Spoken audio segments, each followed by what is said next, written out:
السلام عليكم ورحمة الله وبركاته دمان ومد الصوماليات ميل البوجوغان وحلينا هاي السلام عليكم ورحمة الله وبركاته متدير ايان كلام مخنين متدير وح مقالة عن صودق نيمجرين تاسنا وحيا صوابو هيد اريمو فربادن واسكو حرحرنا رمضان كي وح والبو هو الله الدنيا الاسكا قري مركا وان كلام مشغولني waxaan idinka codsanaynaa in aad subscribe-ka nagu boobtaan maadaama maalmahan aan wax muuqaal soo dhigin maanta ayaan jaanis u helnay oo aan soo laabanay hadda kadibna insha Allah waan taxnaan doonaa sida aad hore nooga barteen maalintii waxaan soo dhigi jirnay laba muuqaal ilaa saddex muuqaal sidii ayaan ku soo noqon doonaa insha Allah waxaan rabaa inaan ka hadlo ama aan ka hadlo maanta waxaan rabaa arrin xasaasi ah maalmahan ku soo badatay geeyga Soomaalida ama Soomaalida guud ahaan dil iyo dibadbaha joogtay arin awal ay ku dhiiran jirin ay maalmahan ku dhiiradaan waxaan rabaa in arintaas ka hadlo waa maxay arintaas nin walba wuxuu uga hadlay si gooniya nin walba wuxuu uga hadlay si gaar ah laakiin maanta waxaan rabaa aniga fikirkeyga iyo wixii igaga aadan inaan ka hadlo labada wiil idin muuqda midna wuxuu joogaa dalka gudihiisa wuxuu joogaa Hargeysa wada garanaysaan waa nin caan ah oo aad iyo aad loo yaqaano geeyga Soomaalida dhalinyaradana si fiican u yaqaanaan waliba khaasatan kuwa TikTok isticmaala ayaa si fiican u garanaya midna wuxuu joogaa dibadda sida la aan ku maqlay inuu Mareykanka joogo in kale laakiin kulay dibadda ayuu ku nool yahay midkan Hargeysa jooga ayaan ku hormaraya runtii horta waxaad ogaanaysaan marba haddii uu qofka muslim yahay ama muslim sheegto waxa loo baahan yahay inuu difaaco diintiisa iyo dadkiisa iyo sharaftiisaba anaga waxaan leenahay diin waxaan nahay dad muslim ah waxa mar walba na hogaamiya ama noo horseeda علماء صوماليات وقت الحاضر كان واي رسولك عليه الصلاة والسلام ما نولا أدونك ما جوجو وحو أسيغ نوصو قبطي ونسو غارسيي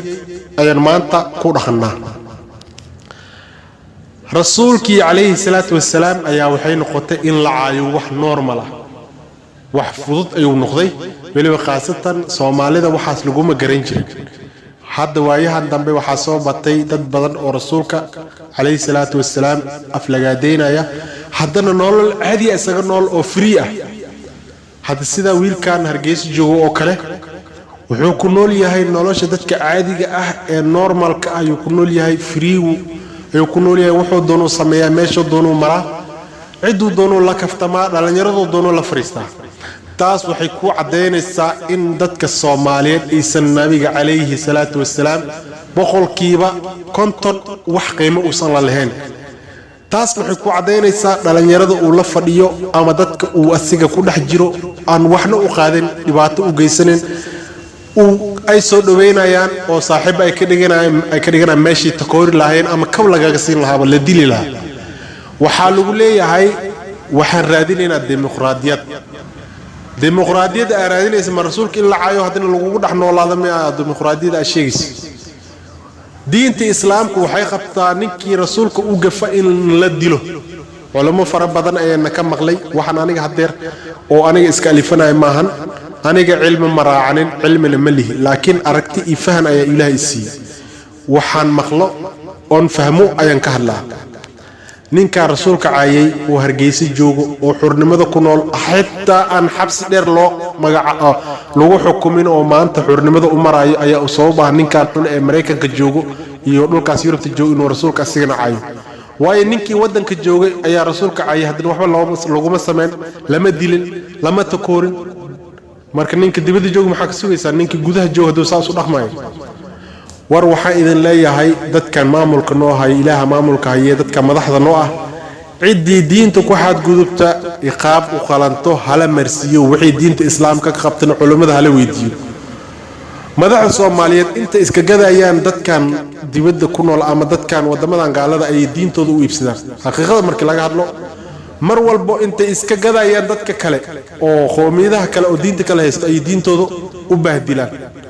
sida hadeer ninka oo Hargeysa ku nool loo dhaafay oo waxba lagu sameeynin oo hadeer maanta xornimada ku nool waxa uu sabab ah ninka wadanka ama dadka maamula ee xornimada si ninkaas aana tusin diinta qiimaha ay leedahay mid labaad shacabka Somaliland ama Hargeysa ku nool waxa loo baahnaa falcelintoodu waxay noqotay in boorar ay ku soo qortaan rasuulkeena sida loo cayna ficil ay loo baahan yahay ninkaas in iqaab gacana la tago oo la tuso wax uu yahay taas halkaas aan kaga baxaya mid kan kale ku nool dibadana dhalinyarada asiga meesha uu ku nool yahay ku nool ayaan fariin u diraya war ninkaas hadad aragtaan aad kaga siisan oo ayagana askarta gaalada ay kaga siiso waxa aniga aan sheegi karaa in aakhir meel wanaagsan ku dambeynayso way waxaad u dhimatay adigoo difaaci rasuulka kaleey salaatu wasalaam haystin waadan sharci leh ayaa joogta wuxuu kuma sameyn kartid war ninkan ma ka hadlin qabiilka ma hadlin Soomaalida qabiilka ku maanta qabiil haduu ka hadli lahaa illa iyo maanta oo ugu yaraan adiga bil ama ka yar ka soo wareegtay wala hadal hayn lahaa TikTok-na saas u wareegsan lahaa laakiin qabiilka ma hadlin Soomaalida diinta iyo qabiilka ku weyn xaqiiqada markii laga hadlayo marka waxaan idin leeyahay raggan kula nool dibadda ama garanaya ama arkaba meesha ku arkaanba in ay kaga siiyaan madax ka jaraan war ninka hadda waa maqlayseen ninka wadankan Jeename ay Japan nin oo arama siyaasadeed le askari isku qabteen ayuu ninkii ciil uu qabo u dilay ninkii oo isla wasaare hore ahaa ayuu wuxuu u dilay ciil uu qabo dabtiisa arama siyaasadeed ayuu u dilay diin ma marka ninkii xabiibkii Muhammad alayhi salatu wasalaam aha caayay oo caadi u caayay ilaahigii abuurtay bacaayay sad u dhaafteen wani waxaan damiir darana wallahi oo billahi oo tallahi maanta hadii meesh uu joogo aniga aan joogi lahaa wallahi oo billahi oo tallahi targetkeyga ugu horeeyay oo ahaa markii aniga si aan ka sii halay dil hadii la rawaayo gaaladan qofka haduu wax dilo inta badan da fiiri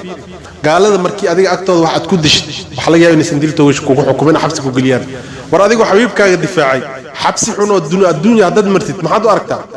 asaga jira darta xabsi ku dhaxdhim ilaahay ku cabud ku dhima daarta laakiin nin adiga ilaahigi iyo rasuulkiisa baacay ay agtaada maraya waxa laga yaabaa inaad adiga la sheekaystid ma istaayla qofka noocaas in la hadlo ma istaayla qofka noocaas in nolol lagu sii daayo ma istaayla marka walaal waxaan idin leeyahay walaalayaal haddii aan ninkii rasuulka iyo ilaahigi na abuuray bu ka xadgudba aan iqaab la marsanin boqolaal asii ka daran ayaa soo bixi doono waliba waxay u arki doonaan in aan waxba laga qaadin waayo tusaale haystaan midka Hargeysa ku nool rasuulka caayay oo waliba live u caayay oo ada wax cabsi asoona qabin baraha bulshada la soo istaagay oo haddana xornimo ku nool markii la arko dhalinyarada hadda soo baxay maxay u aragtaa ninkaas waa la sii daayay qabiilkiisuna ku dhex nool yahay adiga qabiilkaaga ku dhex jirta waxa danta sheeg wuxuu ogaanayaa diinta in la caayo in qabiilka uu ka qayb badan yahay oo qabiilka uu ku difaacayo